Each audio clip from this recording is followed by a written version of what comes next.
Howdy, friend. Sam Houston here, hoping you're living in high cotton. And if you're lucky enough to be in Texas, I know you're most of the way there. Now enjoy your daily dose of Texas history and Texas pride. Howdy, friend. Welcome back to the Feed Bandit podcast and your Texas History Roundup for October 23rd. In 1835, the New Washington Association, composed largely of New York investors, was formed to develop a town on a 1,600-acre peninsula overlooking the San Jacinto River on Galveston Bay. It bought 2 ships and began building warehouses and other structures, but chartered them to the Republic of Texas in early 1836. Between April 16th and April 20th, the warehouses were looted and burned by Mexican troops. For several years, the association tried to get restitution from Mexico and the Republic, but it failed and folded in about 1852. In 1863, the 1st Texas Cavalry left New Orleans for South Texas to interrupt the lucrative trade route along the lower Rio Grande between Mexico and Confederate Texas.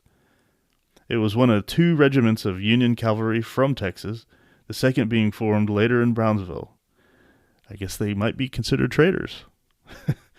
Their effectiveness in interrupting trade with Mexico was minimal. By September 1864, the 2 regiments had returned to New Orleans and merged as the 1st Texas, which mustered out of service in November 1865. In 1883, Abilene replaced Buffalo Gap as the county seat of Taylor County. In 1904, internationally known golf teacher Harvey M. Pennock was born in Austin. After graduating from high school, he became head professional at the Austin Country Club. From 1931 to 1963, he coached the UT Austin golf team to 22 Southwest Conference titles, but his regional, national, and international fame came as a teacher.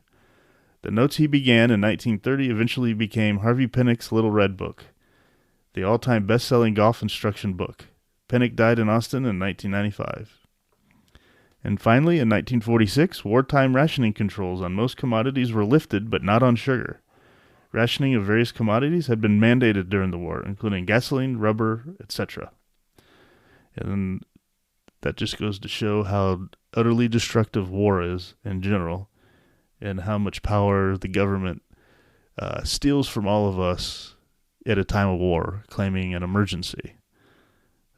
Nowhere in the Constitution did it authorize the government to do that. Just keep that in mind. But with that was your Texas History Roundup and little mini constitutional and freedom lesson for for October 23rd. Thank you so much for listening. Really appreciate it, and we will catch you back here tomorrow for the next one. All right, you take care. Well, there you have it. If you like our podcast, check us out at feedbandit.com. There you'll find awesome Texas First outdoors gear and apparel. Your purchase helps support the bandits and keeps this podcast on the air, fighting for you and for Texas. Remember, preserve the tradition, protect the legacy. Until next time.